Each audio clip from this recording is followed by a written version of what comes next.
அம்பு வரும் கூந்தலில் ஒளிந்து கொள்ள வரவா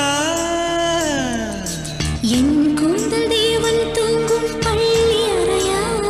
அறையா மலர் சூடும் வயதில் என்னை மறந்து போவதுதான் முறையா நினைக்காத நேரம் இல்லை காதல் ரதியே ரதியே உன் பேரை சொன்னால் போதும் என்று வழிவிடும் காதல் நதியே என் சுவாசம் உன் மூச்சில் உன் வார்த்தையின் பேச்சில் 5-6 நூற்றாண்டு வாழ்வோம் என் வாழ்வே வா மலர்களே மலர்களே இது என்ன கனவா மலைகளே